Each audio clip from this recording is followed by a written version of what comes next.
গোলাপ নিলাম গাধা নিলাম নীলাম রজনীগন্ধা মনের সুখে মালা গেঁথেছি সকাল থেকে সন্ধ্যা তবে একবার দেখা দাও যদি ও গো কামলে আলা একবার দেখা দাও যদি ও গো মদিনা আলা হাসি মুখে পাঠাবো তোমায় হাজার কি আমের নজরানা বলো বলো ইয়া রাসূলুল্লাহ বড় ভাই জোরে পড়েন বলো ইয়া রাসূলুল্লাহ বাহ লাল ফুলকে পোষণ করি তুমি রানটি কোথায় পেলে ওহদ ময়দানে নবীজি রক্ত লাল ছিল বলে বলো সুবহানাল্লাহ আরেকটু জোরে বলেন আরেকটু জোরে বলেন সাদা ফুলকে পোষণ করি তুমি রানটি কোথায় পেলে নূর নবীজির নূরানি দাঁত সাদা ছিল বলে তাই সাদা লালের দোকান থেকে তুলে গেঁথেছি মালা সুযোগ পেলে দাঁড়িয়ে পাঠাবো হাজার কিয়ামের নজরানা তবে একবার দেখা দাও যদি ও গো কামলে আলা একবার দেখা দাও যদি ও গো মদিনা আলা হাসি মুখে পাঠাবো তোমায় হাজার কিয়ামের নজরানা বলো বলো বলো বলো ইয়া রাসূলুল্লাহ জোরে মাশাআল্লাহ ইয়া রাসূলুল্লাহ হলুদ ফুলকে পোষণ করি তুমি রানটি কোথায় পেলে নূর নবীজির নূরানি চেহারা হলুদ ছিল বলে বলো সুবহানাল্লাহ আরেকটু জোরে বলেন আরেকটু জোরে বলেন সবুজ রঙকে পোষণ করি তুমি রানটি কোথায় পেলে জান্নাতি হুরে নারীর পোশাক সবুজ থাকবে বলে তাই লাল হলুদের সাদা সবুজের দোকান থেকে তুলে গেঁথেছি মালা সুযোগ পেলে পাঠাবো তোমায় হাজার কি আমের নজরানা তবে একবার দেখা দাও যদি ও গো কামলে আলা একবার দেখা দাও যদি ও গো মদিনা আলা হাসি মুখে পাঠাবো তোমায় হাজার কি আমের নজরানা বলো বলো ইয়া রাসূলুল্লাহ আরো জোরে ইয়া রাসূলুল্লাহ আমি আপনাকে বোঝাতে চেয়েছি অনেক কথা বলতে বলতে বিষয়টা আমি লম্বা করে ফেললাম আর আমি আপনাদের কাছে বিষয় দেবো না আমি তো আবার বিদায় নিয়ে চলে যাব তাই সংক্ষেপে আমি আপনার কাছে একটাই কথা বলেছি আমার নবীর মহব্বত করবেন আমি ফের বলেছি শুধু মহব্বত না ইবাদত আমাকে আপনাকে করতে হবে কিন্তু কলেমা পড়ার আগে মহব্বত করতে হয় যারা মহব্বত করে কলেমা পড়েছে জীবনটা উৎসর্গ করে দিয়েছে তারাই কিন্তু নবীকে ভোলেনি দেরি হবে ও তাহলে তো সমস্যা নেই তুমি যেরকম বলেছো আমার এখানে কেঁপে উঠেছে আল্লাহ ও আমার বাপিরা চলে না গিয়ে যাওয়া যায় লক্ষ্য করে দেখা যায়। আমি আপনার কাছে বলছি নবীকে মহব্বত করতে হবে। আপনি রাস্তা দিয়ে যখন চলবেন নবীর নামে একটু দরুদ শরীফ পাঠ করেন। আপনি যখন বন্ধুত্ব হবেন আপনি একা একা হাঁটবেন, বেশি বেশি একা হাঁটবেন, গল্প গুজব আপনি কম করবেন। যখন নামাজ পড়তে যাবেন একা একা যাবেন, একা একা আসবেন। দুনিয়াতে যত বন্ধু কমাবে তত আপনার নিরাপত্তা। আপনার মোবাইলে হোয়াটসঅ্যাপ আছে, হোয়াটসঅ্যাপে হাজার গ্রুপের সঙ্গে আপনি যৌথ হয়ে আছেন। রাতের বেলা আপনি ঘুমাও, হঠাৎ করে গ্রুপে একজন কি মেসেজ পাঠিয়েছে, টুম করে আওয়াজ হয়েছে, আপনি মোবাইলটা নিয়ে ঘাপছেন। না না, এটা আপনার জন্য কল্যাণ না, এটা অকল্যাণ। টোটাল গ্রুপ থেকে আপনি রিমুভ হয়ে যান। আপনার প্রয়োজন যেটা আপনি সেটাই রাখেন। আমি বারবার করে বলছি, তাই আমি একটাই কথা প্রথমে বলেছিলাম, মান আরাফা নাফসাহু ফাকাদ আরাফা রাব্বাহু। যে ব্যক্তি নিজে নিজেকে নিয়ে ভাবলো ওই ব্যক্তি আমার আল্লাহকে চিনে নিল, আল্লাহকে চিনে নিল। তাই আমরা এমন একটা উম্মাত হয়েছে, নবী মুসা আলাইহিস সালামের জামানায় গরুর গোশত খাওয়া হালাল ছিল, কিন্তু তাফসীরে কারকেরা ব্যাখ্যা করে বলেছে নবী মুসা আলাইহিস সালামের জামানায় গরুর গোশত খাবে কিন্তু চর্বি খাওয়া যাবে না, ওটা হারাম হারাম। কিন্তু আমার নবীর দিকে তাকিয়ে আমার আল্লাহ চর্বি খাওয়া হারাম হালাল করে দিয়েছে। ও বাবাজিরা, নবী মুসা আলাইহিস সালামের জামানায় যদি একটা বার স্বামী স্ত্রী এক জায়গায় থাকে, নাপাক যদি একটা বার হয়ে যায়, একবার নাপাক হলে 7 বার করে পবিত্র হতে হবে। কিন্তু আমার নবীর দিকে তাকিয়ে আমার আল্লাহ হালকা করে দিয়েছে, সারা রাত্র মিলে একবার পবিত্র হলে আদা হয়ে যাবে। নবী মুসা আলাইহিস সালামের জামানায় একবার যদি নাপাক কোনো কাপড়ে যদি লেগে যায়, ওই জায়গায় কাঁচি দিয়ে, বেলেট দিয়ে, ছুরি দিয়ে কেটে দিতে হবে। কিন্তু আমার নবীর দিকে তাকিয়ে আমার আল্লাহ সহজ করে দিয়েছে, ওখানে 3 বার পাক পবিত্র করলে ওটা পরিষ্কার পরিচ্ছন্নতা হয়ে যাবে। তাই আমি আপনাকে বলতে চেয়েছি, পৃথিবীতে যত নবী এসেছে ওরা দুনিয়া থেকে বিদায় নিয়ে চলে গেছে। নবীরা চলে যাওয়ার পর আমাদের উপকার করতে পারে। আমার ওয়াজ ছিল নবীদের সম্পর্কে, আমার ওয়াজ ছিল পীর ওলিদের সম্পর্কে। পীর ওলিরা চলে যাওয়ার পর আমাদের উপকার করতে পারে, আবার নবী আম্বিয়ারা চলে যাওয়ার পর আমাদের উপকার করতে পারে। যদি বলে কেন, একটা উদাহরণ দাও, চলেন আপনার কাছে উদাহরণ দেই। আমার নবী যখন সিদরাতুল মুনতাহা আরশে আজিমে ছিল, আমার আল্লাহ নবীর কাছে নামাজ দিয়েছে 27 বছরের ব্যবধানে। আমার নবীর কাছে আল্লাহ যখন নামাজ দিয়েছে, ও বাবাজিরা, নামাজ দিয়েছিল কত ওয়াক্ত? 50 ওয়াক্ত, 50 ওয়াক্ত। নবীরা চলে যাওয়ার পর উপকার করে কিনা তার একটা প্রমাণ, 50 ওয়াক্ত নামাজ দিয়েছে। প্রতিমধ্যে দেখা হয়েছিল নবী মুসা আলাইহিস সালামের সঙ্গে। আমার নবীকে জিজ্ঞাসা করলেন, মা হাজা, ও আমার হাবিব, কি?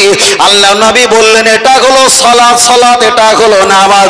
ইয়া রাসূলুল্লাহ, আপনার উম্মত 50 ওয়াক্ত নামাজ পারবে না। আমার নবীকে বুঝিয়ে বুঝিয়ে নামাজটা যখন কমাতে যায়, নবী মুসা আলাইহিস সালাম আমার নবীর পিছনে চেহারাটা দেখে, আবার যখন কমিয়ে আসে আবার সামনে চেহারাটা দেখে, বারবার যায় আর বারবার দেখে, বারবার আসে আর বারবার দেখে। তাফসীর কারকেরা ব্যাখ্যা করে বলেছেন, নবী মুসা আলাইহিস সালাম আল্লাহকে বলেছিল, রব্বি আরিনি, আল্লাহ আপনাকে দেখবো। আমার আল্লাহ বলল, লান তারানি, দেখতে পাবে না, দেখতে পাবে না। 50 ওয়াক্ত নামাজের ভিতরে আমার নবী মুসা আলাইহিস সালাম কমিয়ে কমিয়ে কমিয়ে কমিয়ে আমার নবীর কাছে এসেছে মাত্র 5 ওয়াক্ত, আর 45 ওয়াক্ত কমে গেছে। আমার নবীকে বললেন, ইয়া রাসূলুল্লাহ, আল্লাহকে দেখবো বলেছিলাম, আল্লাহ বলল দেখতে পাবি না, পাবি না, পাবি না। তাই আমি নবী মুসা আল্লাহকে দেখতে পাইনি, এতে আমার যায় আসে না। আপনি যে আল্লাহকে দেখেছেন, আর নামাজের কথা যখন কমাতে যাও দেখি, আবার কমিয়ে যখন আসো আপনার চেহারাটা দেখে, আপনি যাও আসো দেখে দেখে দেখে দেখে আল্লাহ দেখতে পাইনি। আপনি যে আল্লাহকে দেখেছিলে, আপনাকে দেখে আমি নবী মুসা আল্লাহ দেখার স্বাদ মিটিয়ে ফেলেছি। আর একটু জোরে বলে সুবহানাল্লাহ। কিন্তু আমার বিষয় ছিল একটা, নবীরা চলে যাওয়ার পর আমাদের উপকার করতে পারে কিনা? অবশ্যই উপকার করতে পারে। আল্লাহ 50 ওয়াক্ত নামাজ দিয়েছে, আর নবী মুসা আলাইহিস সালামের ওসিলায় 45 কমে 5 ওয়াক্ত আমাদের কাছে এসেছে। তাহলে নবী মুসা দুনিয়াতে বেঁচে আছে না চলে গেছে? চলে গেছে। তাহলে চলে যাওয়া নবীরা আমাদের উপকার করেছে না ক্ষতি করেছে? জি জি, উপকার করেছে। এখানে আরো দলিল আছে। পীর ওলিরা চলে যাওয়ার পর আমরা বলি আমাদের উপকার করে, যারা অন্য দলের মানুষ আছে তারা বিশ্বাস করে না, তখন আমরা পর্যাপ্ত পরিমাণ দলিল দেওয়ার চেষ্টা করি উপকার করতে পারে। নবীরা চলে যাওয়ার পর আমাদের উপকার করতে পারে। নবীদের হুকুম মানা হলো সুন্নাহ, পীরের হুকুম মানা ওয়াজিব। জোরে বলেন। মনে হয়তো সন্দেহ লাগছে, তাই জবানাল্লাহ জোরে হয়। তাহলে বশির হুজুর কেতাবের নাম বলতে হবে, তারপরে হলো হুজুর ঠিক কইছে আর নইলে মিশা কইছে আগে। কথা বলেন না, ছোট করে বলি। আম্মা জানা হাজরা আলাইহা সালাম, উনি যে দৌড়াদৌড়ি করেছিল সাফওয়া মারোয়া পাহাড়ে, এমাতা ওমাতা দৌড়াদৌড়ি করেছিল কিসের জন্য?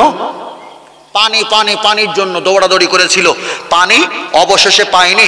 আল্লাহ নবী ইসমাইল আলাইহিস সালামের পায়ের তলায় জিবরাইলের মারফাত কোন ফায়াকুম হুকুমে ডানার ঝাপটায় নখের আঁচড়ে অত বড় পাহাড় ফাটিয়ে আল্লাহ পাথর ফাটিয়ে জমজমের কূপের কূপ বানিয়েছিলেন। বলো সুবহানাল্লাহ।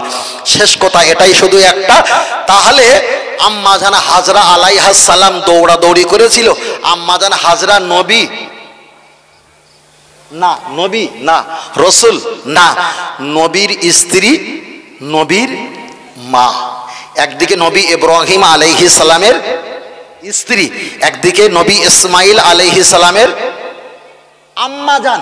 তাহলে একদিকে নবীর মা, অপরদিকে নবীর স্ত্রী। তিনি ছিল আল্লাহর আবেদা, আল্লাহর জাকিরা, ওলি বান্দিনী। তিনি দৌড়াদৌড়ি করেছিল সাফওয়া পাহাড়, কখন মারোয়া পাহাড়, কখন সাফওয়া, কখন মারোয়া পাহাড়। আল্লাহ এই ওলি বান্দির দৌড়াদৌড়িটা এত পছন্দ করেছে, পৃথিবীর লক্ষ লক্ষ মানুষ যদি হজ পাকে যায়, সাফওয়া আর মারোয়া পাহাড় দৌড়াদৌড়ি করাটা আল্লাহ ওয়াজিব বলে ঘোষণা করে দিয়েছেন। জোরে বলে। হজের গাইড বইটা খুলে দেখবেন, সাফওয়া মারোয়া পাহাড় দৌড়াদৌড়ি করাটা হলো ওয়াজিব। যদি নবীরা দৌড়াতো ওটা হলো সুন্নাহ, ওটা হলো সুন্নাহ। ওলি বান্দিনী ছুটেছে, ওটা হয়েছে ওয়াজিব। ওয়াজিব বড় না সুন্নাত বড়? ওয়াজিব বড়, ওয়াজিব বড়। তাহলে এখানে প্রমাণ হয়ে গেল আল্লাহ ওলিদেরকে মর্যাদা দিয়েছে না দেয়নি? দিয়েছে না দেয়নি? দিয়েছে। ছোট্ট করে বললে ছোট মুখে অনেক কিছু হয়, বরং ওলিদের কাছ থেকে খিজির আলাইহিস সালাম কিছু মাল লওয়ার ধান্দা করে তিনিও নিতে চেয়েছে। মাল আছে, ইবলিসের কাছে মাল আছে। আউযু বিল্লাহি মিনাশ শাইতানির রাজিম 100 বার করতে হবে, কমপক্ষে 9 মাস। এটা তরিকতের নিয়ম। করতে করতে একদিন ইবলিস শয়তান সামনে এসে হাজির। ওহ স্মার্ট, বিরাট স্মার্ট, বিরাট শক্তিশালী, বিরাট স্মার্ট, টাই ফুল ক্যাপ লাগানি, বিরাট স্মার্ট।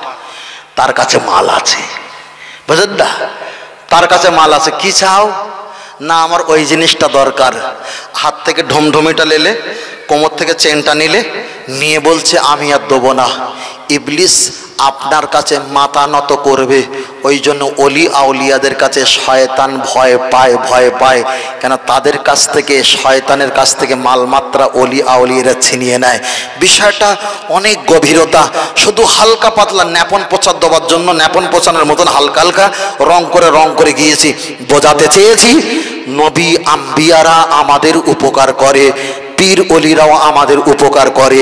আল্লাহকে আমরা চিনতাম না, ফাজাআনাল্লাহু বিহাজাল খাইর, আমার নবীর ওসিলায় আল্লাহকে চিনেছি। জোরে বলেন সুবহানাল্লাহ। আল্লাহ আল্লাহ বলবো হাজার বার, আল্লাহ আল্লাহ বলবো। জাল্লে শানুহু না বললে গুনাহ হবে না, জাল্লে জালালুহু না বললে গুনাহ হবে না। মুহাম্মদ একবার বলবো, সাল্লাল্লাহু আলাইহি ওয়াসাল্লাম না বললে গুনাহ হবে। তাহলে এখানে প্রমাণ হয়ে গেল নবীর নাম একবার নব দরুদ পড়তে হবে, আল্লাহর নাম হাজারবার নিলে দরুদ। আল্লাহর নামে জাল্লে শানুহু জাল্লে জালালুহু না বললে গুনাহ হবে না, গুনাহ হবে না। তাই বারবার হাওড়া যেখানে যাই, হাওড়া, হুগলি, মেদিনীপুর, 24 পরগনা, পুরুলিয়া, বাঁকুড়া, দিনাজপুর, আহমেদাবাদ, নাগপুর, কানপুর, শিলচর, গুয়াহাটি, আসাম, ত্রিপুরা, তেজপুর, বিভিন্ন জায়গায় গিয়ে যে মতের মানুষ থাক, পাশে যে মতের আলেম থাক, একটাই কথা গোলা আওয়াজ দিয়ে বলি, আল্লাহর ইবাদত, নবীর মোহাব্বত, কোরআন তেলাওয়াত, মা বাপের খেদমত, মাজার জিয়ারত, একটাই দল কোরআন হাদিসের অনুকূলে জান্নাত। ওই দলটার নাম হলো আহলে সুন্নাতাল জামাআত। জোরে বলেন সুবহানাল্লাহ।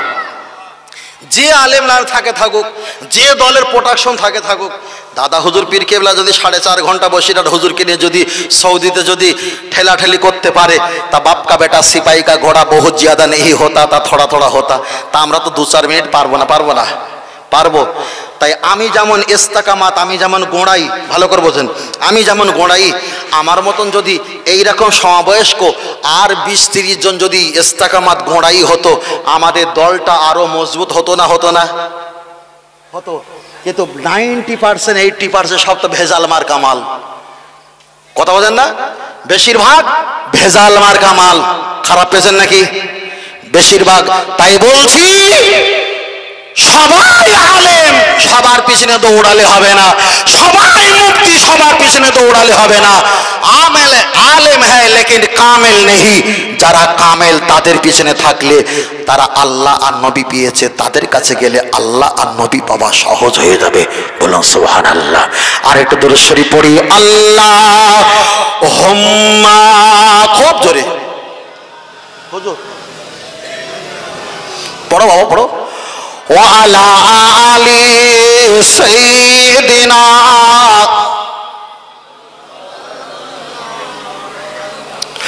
মা আমিনার ঘরে যাব, সেইখানে আখিরি নবীকে পাবো। মনের কথা সব বলিব, সে যে মুহাম্মদ ইয়া রাসূলুল্লাহ। আল্লাহুম্মা সাল্লি আলা, জোরে পড়ো বাবা, বাবু লাও রেডি করো, গুছালো। ও বাবা 37 হয়ে গেছে তো। ওয়ালা